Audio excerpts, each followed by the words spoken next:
కవిత గారిని రిమాండ్ చేసిన తర్వాత ఢిల్లీకి తరలించే ప్రయత్నంలో శంషాబాద్ ఎయిర్పోర్టుకు ఎమ్మెల్సీ కవిత గారు చేరుకున్నారు. ఢిల్లీ బయలుదేరేందుకు మాజీ మంత్రి కేటీఆర్తో పాటు లీగల్ టీం కూడా సన్నద్ధమవుతుంది.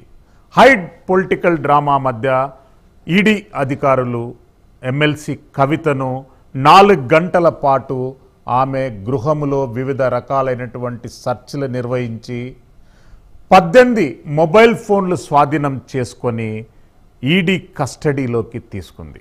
గత 2.5 సంవత్సరాల నుండి లిక్కర్ స్కామ్లో కవిత పైన ప్రధానంగా అభియోగాలు వచ్చాయి.